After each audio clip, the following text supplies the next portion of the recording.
Lena, personnellement, j'ai fait connaissance avec elle il y a 2 ans, quand elle était venue pour vivre la mariée de nouveau au Saint-Gervais, où j'étais dans le cœur de son spectacle.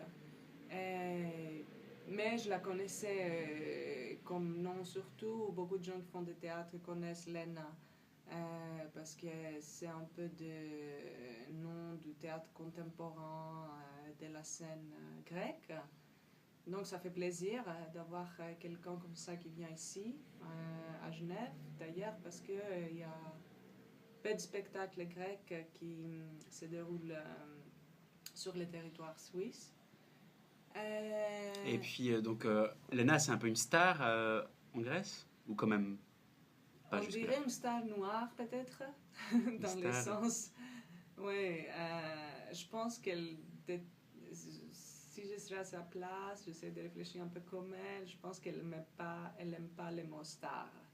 Ouais. Ok. Mais il y a quand même un côté comme ça si on parle du théâtre, que c'est un grand public de toute façon qui va aller voir ces créations. Mhm. Et c'est des créations qui ont toujours un caractère anticonformiste, si je peux dire. Et là, le concert qu'elle va faire, c'est aussi anticonformiste? C'est le concert qu'on appelle le concert de mauvais genre, parce que le rebetiko, la musique de rebetiko est connue comme ça. La musique de rebetiko vient des années 20, des gens qui ont émigré en Grèce depuis Izmir. Et avant ça, on parlait de musique smirneiko, en fait, qui s'est transformée avec les circonstances comme ça. C'était la musique des porcs. La musique des porcs, la musique de mauvaises herbes. Donc la musique du Pirée, par exemple, Tout à fait. des immigrés, donc des gens plutôt pauvres. Surtout des gens pauvres, des gens qui n'ont pas de travail.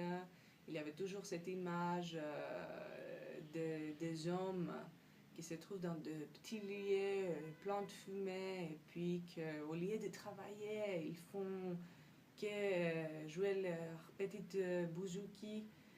Donc il y avait fumé leurs joints et tout. Donc il y avait ces regards, surtout des gens qui ne faisaient pas partie de cette musique. Et au fur et à mesure, pendant le XXe siècle, on voit que cette musique devient plutôt un truc culte Mhm. et que, À la mode.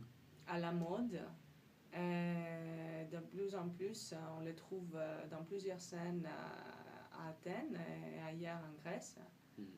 Et ça devient quelque chose qui fascine aussi beaucoup d'étrangers. Et ça parle de quoi ce style de musique? C'est difficile de traduire ça. C'est une musique qui parle beaucoup de la douleur. Après, la douleur, elle peut prendre plusieurs dimensions. Parce que ça peut être la douleur de la pauvreté, ça peut être la douleur d'amour, ça peut être la douleur de la hiérarchie. Il parle beaucoup de la politique dans ce genre de musique, de l'hiérarchie qui existe en politique. Du coup, c'est une musique qui est en fait vraiment d'actualité. Tout à fait, ouais. On peut facilement, très facilement dire ça. Ouais. Mhm.